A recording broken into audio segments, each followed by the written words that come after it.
पाप से कैसे बचें और सही जीवन कैसे जिएं। हर विश्वासी की, हर एक जन की ये कोशिश रहती है कि मैं पाप ना करूं, मैं सही जीवन जीऊं।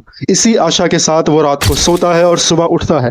मगर प्रैक्टिकली देखा जाए होता कुछ और है। जो हम सोचते हैं वो होता बिल्कुल भी नहीं है, उससे अपोजिट ही सारी चीजें हैं। तो कैसे बचा जाए इन सारी बातों से? तो पहली बात है, परमेश्वर के वचन को पढ़ो, जानो और उसको मानो। भजन संहिता 119 का उसकी 11 पद में इस प्रकार लिखा है, मैंने तेरे वचन को अपने हृदय में रख छोड़ा है ताकि तेरे विरुद्ध पाप ना करूं। तो ये वचन को अपने हृदय में रख छोड़ा है, मतलब अपने हृदय में रखा है ताकि तेरे खिलाफ ना जाऊं, तेरी बातों का इनकार ना करूं। तो ये वचन का हमारे हृदय में होना बहुत ज्यादा एक मसीह जीवन के लिए बहुत ज्यादा जरूरी है। क्योंकि जब आप बाइबल, परमेश्वर के कलाम को जब हम पढ़ते हैं तो आपको सही और गलत की समझ मिलती है। परमेश्वर आपकी बुद्धि को खोलता है, क्योंकि खुदा आपसे डायरेक्ट कभी भी बात नहीं करेगा जैसा कि कुछ लोग समझते हैं।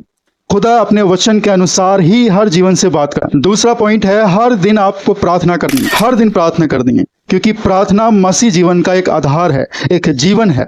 आपके जीवन में प्रार्थना नहीं है तो आप कुछ नहीं कर सकते, क्योंकि बड़े से बड़े पहाड़, बड़ी से बड़ी समस्याएं यदि आपके खिलाफ हैं, आपके विरुद्ध हैं, तो वो टल हट सकती हैं प्रार्थना से। क्योंकि वचन में लिखा है मत्ती 26:41 में कि जागते रहो और प्रार्थना करते रहो कि तुम परीक्षा में ना पड़ो। तो ये जागना मसीह जीवन में है। जब हम अच्छे से जाग जाते हैं, हमारे आत्मिक जीवन बढ़ने लगता है। जागृति बहुत जरूरी है, ये जागना बहुत जरूरी है। कैसे जागेंगे आप? जब आप वचन को पढ़ेंगे और तीसरा पॉइंट है, बुरी संगति से दूर रहो। पहला कुरिन्थियों 15:33 में लिखा है कि धोखा ना खाओ, बुरी संगति अच्छे चरित्र को बिगाड़ देती है। मतलब आप चौकस रहिए, आप धोखा मत खाइए। बुरे लोग अच्छे लोगों को बिगाड़ देते हैं, क्योंकि जिसकी जैसी संगति होती है वैसे ही उसकी रंगति होती है। आप जैसों के साथ रहोगे वैसे ही बनोगे। आप अच्छे के साथ रहोगे, अच्छे बनोगे। आप पढ़े लिखों के साथ रहोगे तो पढ़े लिखों जैसी बातें करोगे। आप गाली देने वाले के साथ रहोगे, या गलत काम करने वालों के साथ रहोगे, या चोरी करने वालों के साथ रहोगे, या खून खराबा करने वालों के साथ रहोगे, वैसे ही आपके विचार बनना शुरू हो जाएंगे। और वो विचार, वो मन आपके शरीर को, आपके जीवन को खराब करने लगेगा। वैसे ही आप गलत बनना शुरू हो जाएंगे। जैसे वो आपके लोग हैं वैसे ही आप बनना शुरू हो जाएंगे। इसलिए अच्छे लोगों के साथ। पॉइंट है हमारा कि यीशु मसीह पर आप विश्वास रखो, क्योंकि वचन में हम पढ़ते हैं, यूहन्ना 14:6 में लिखा है कि मार्ग, सत्य, जीवन मैं ही हूं। मतलब जीवन देने वाला मैं ही हूं।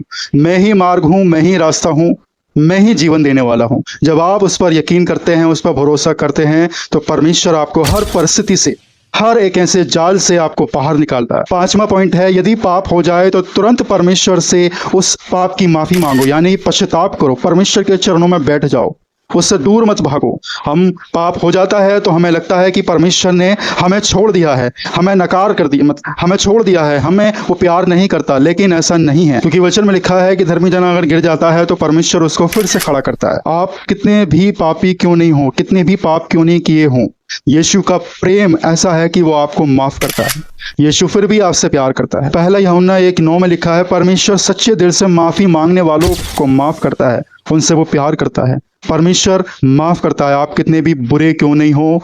यीशु मसीह फिर भी आपको पुत्र, जिसने सब कुछ अपना उड़ा दिया था, अपने जीवन की जितनी भी उसके पिता ने उसको दिया था, सौंपा था, सब उड़ाकर फिर भी उसके पिता ने उसको गले लगाया। यीशु प्यार करता है। यीशु कहता है, तेरे पाप कैसे भी रंग के हों, मैं उसको हिम के समान श्वेत कर दूंगा। तो कभी भी घबराएं नहीं, यीशु मसीह से दूर ना भागें, बल्कि उसके पास आएं, क्योंकि जब आप पास आएंगे तो पाप ऑटोमेटिकली आपके जीवन से दूर होना शुरू हो जाए। छठा पॉइंट यह है कि पवित्र जीवन जीने की कोशिश करो, और जीना है, कोशिश भी नहीं करनी है। पवित्र लोगों के साथ संगति करो, जो अच्छे हैं, जो मसीह में मजबूत हैं, उनसे आपका वार्तालाप होना चाहिए। इन सारी बातों से जो मैंने आपके सामने पॉइंट रखे हैं, वचन ज्यादा से ज्यादा पढ़ें, प्रार्थना ज्यादा से ज्यादा करें, उपवास रखें, और मसीह लोगों के साथ ज्यादा से ज्यादा संगति करें। क्योंकि वचन में लिखा है, पहला पत्रस 1:16 में, पवित्र बनो क्योंकि मैं पवित्र हूं। क्योंकि धीरे धीरे अपनी आदतों को बदलना ही मसीह जीवन में एक सच्ची और एक अच्छी जीत है। और ऐसा यदि करते हैं तो ये 6 पॉइंट मैंने आपके सामने रखे हैं, तो डेफिनेट परमेश्वर आपको बाहर निकालेगा और आप मसीह में और तेजी से आगे बढ़ते चले जाए। अपने आप को कोसना बंद करें। जो लोग कोसते हैं कि मैं बहुत बुरा हूं, बिल्कुल भी ना करें, क्योंकि परमेश्वर ने आपको चुना है, आपको ठहराया है और परमेश्वर आपसे बहुत प्यार करता है। आप परमेश्वर के बहुत खास लोग हैं। अपने आप को कभी ना कोसें। ये कोसने का काम शत्रु आपके मन में, आपके दिल में इन बातों को डालता है कि तू ऐसा है, तू वैसा, तूने बहुत गलत किया, तू जीने लायक नहीं है, तेरी लाइफ खराब हो चुकी है। ऐसी बातें शत्रु आपके मन में डालता है, क्योंकि ये ख्याल परमेश्वर की ओर से नहीं आते। मरने मारने के ख्याल जितने भी हैं, ये शत्रु आपके दिमाग में डालता है। तो ऐसी बातों से परे रहें, परमेश्वर के प्रेम में बने रहें। सबको जय मसीह।